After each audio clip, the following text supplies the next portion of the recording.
because everyone's starting to understand how important it is to be ready, not at training camp, but before training camp. And for those that don't have teams they've signed on to, this is an opportunity for them to kind of grow their brand and to get seen. And, we're lucky we have coaches that Scott connects with, you connect with, that come out and watch, and you get an opportunity to talk with some of them after. So I think the big thing is keeping that compete level high, but at the same time having fun. You grow the network. It's amazing, like we said, how many players in the area that play hockey, not only play hockey, but at a high level, that you end up meeting or bumping shoulders with that you never knew existed.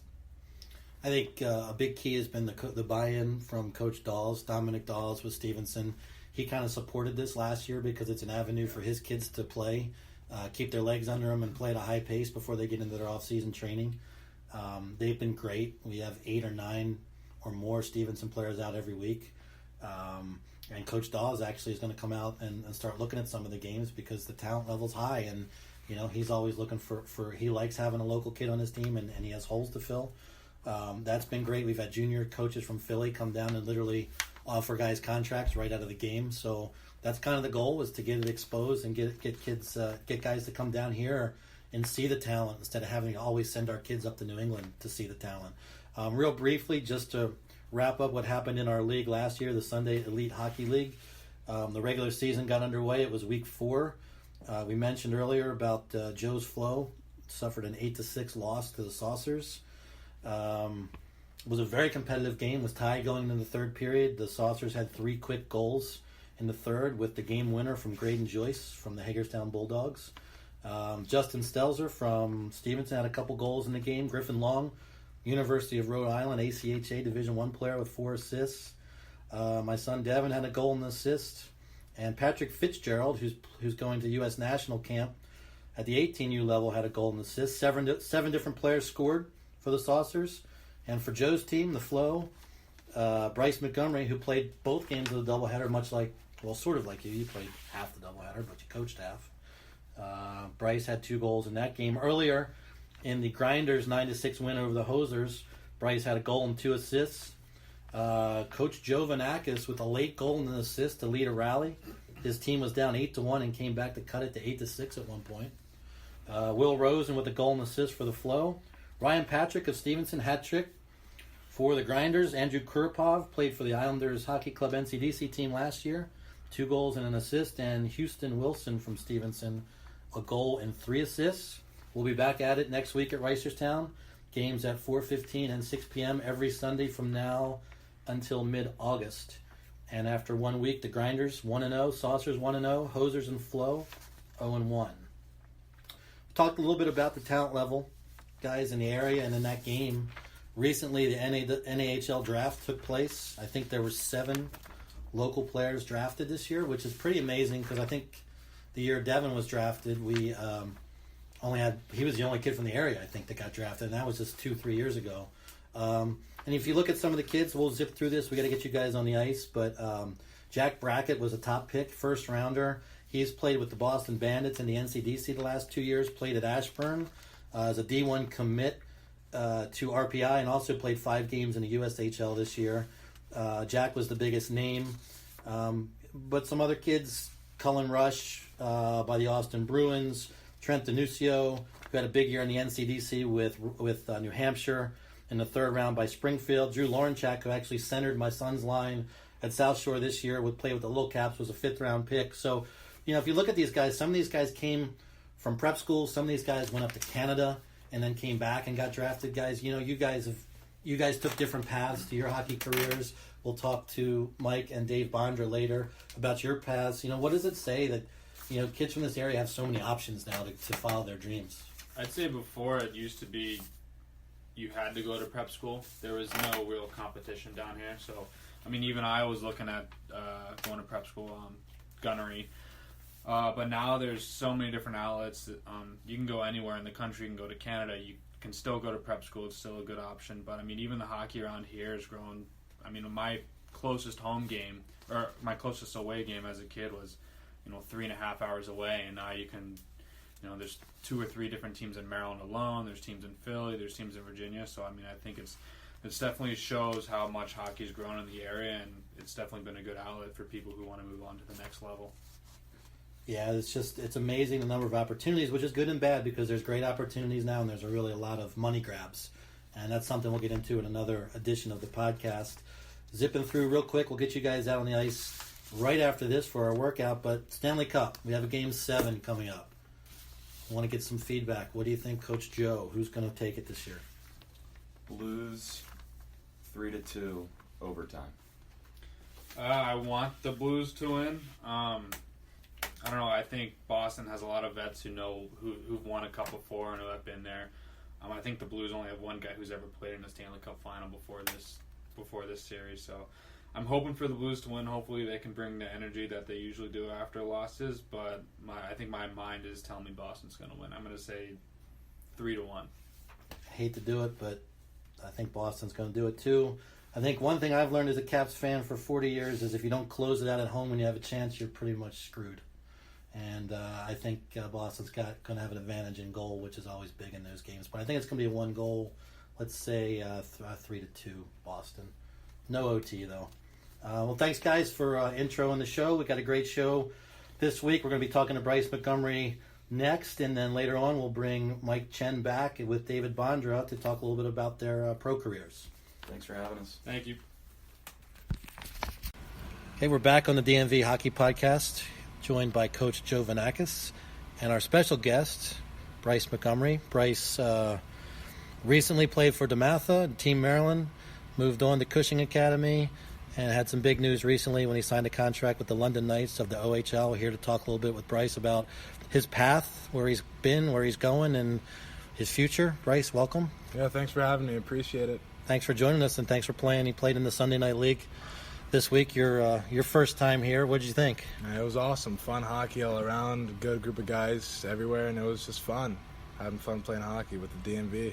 So good to see some old buddies. Yeah, exactly. It was fun seeing everybody too. So how about your GM? He was behind the bench there. He didn't pull a goalie at the end of the game. What was going on with that? That was a bad move, I think. Was he helping you at all? A couple of times, a couple pointers here and there, but.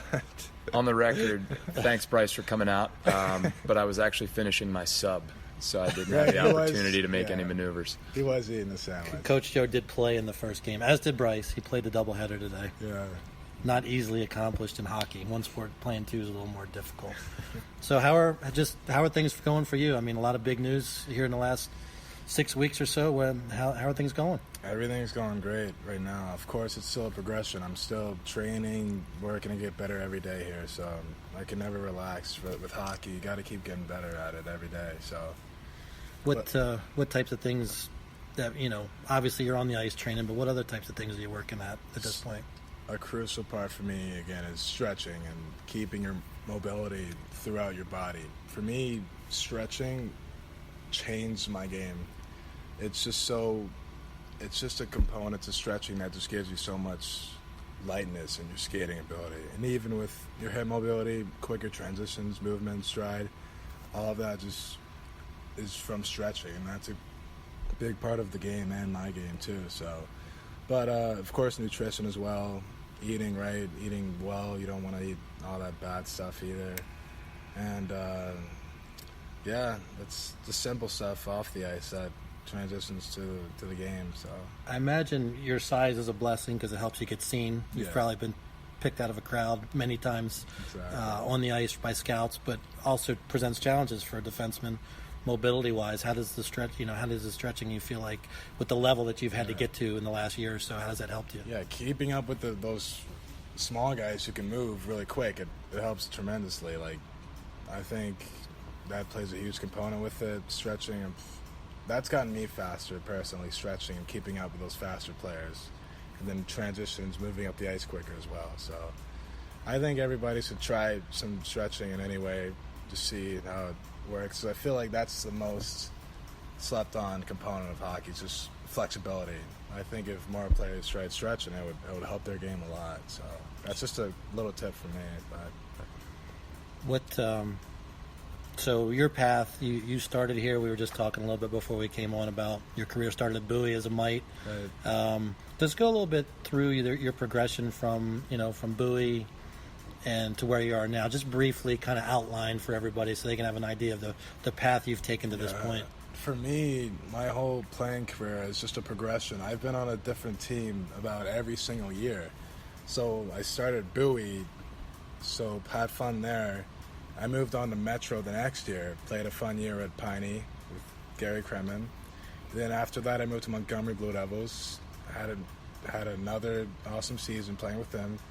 And then Team Maryland, that was my first year playing AAA. So I was at Team Maryland my Pee Wee minor year. After that, me and a group of guys, we moved to this team called ISS Kings. So that was the first team I was on more than a year. So I was there about two years, and we had an awesome ride. We ended up being number 2 in the country. And I got so much better playing there. And then after that, I was at Little Caps. I moved back down here, had played my 14U season with the Little Caps. Awesome year.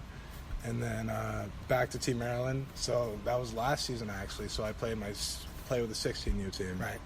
And yeah, we had an awesome year too, getting better every year. It's a progression. And then this past season, I was with Cushing Academy. I moved up to prep school, and then that's an awesome experience as well. So for me, for all those teams, it's just a progression, really, moving on to just higher standards. And yeah, it's when I look back on it, it's crazy to see how many teams I've been on and all the friends I've made playing hockey.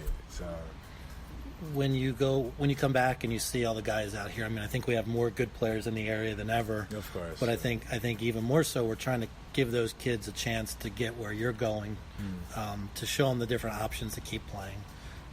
What do you say to people when they ask where you're from and how's the hockey, and tell us a little bit about where you're from and all that. What do you tell people now when you're you're in Canada, You're in Cushing, and right. So when I'm far away playing hockey, nobody knows what I'm talking about when I say Maryland, because people don't even think Maryland or the DMV area has hockey, because it's kind of, I don't know, it's just, people always ask me, like, what's Maryland, like, blah blah blah, like I'm like, oh, it's where the Caps play, out of DC, like, oh, the Caps area, like, I'm like, yeah, sure. DC. But yeah, some guys know, others don't, but it's just a mix. Like, other guys just think I'm a random player out of a place in the middle of nowhere. But yeah, I do think though the DMV is getting a lot more recognition though all over the country, because I think the players coming out of the DMV are just growing and growing, and everybody's getting better out of here. So how many guys did you see this year? Any that you played against? I actually played against a fair amount of DMV guys. There are at least 10 guys in prep school that I played with, and 4 from my team last year. There are a lot of guys I've played with that I've seen all over the country that are originally from the DMV area. So it's cool to see too, moving on to other places and seeing guys from where you live. So it's fun, but it just also shows you how DMV area is expanding and is producing good players. So Coach Joe here comes from a hockey family. He's got 2 brothers who played. He played with them a little bit. A couple weeks ago, had all 3 of them out on the same team. Mom and Dad came out to watch, but Coach, a little bit about family, and we were talking to Bryce a little bit earlier about just family involvement in the sport. And maybe, what do you have to throw out there?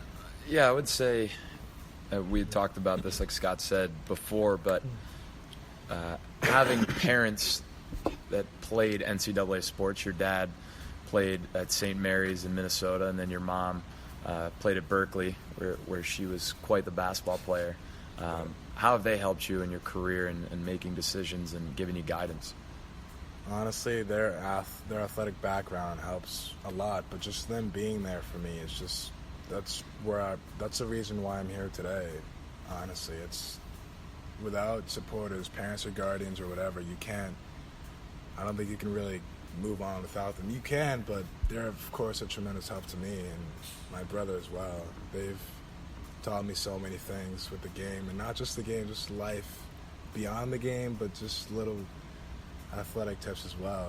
But my dad, of course, him being a hockey player, he's been my extra coach basically on defense and showing me all the tips he knows and just how to be awesome defenseman. So He was an All-American, D3 Yeah. All-American, all-time leading scorer as a Yeah. defenseman at his school. yeah, You said he might remind you that every now and then? every day.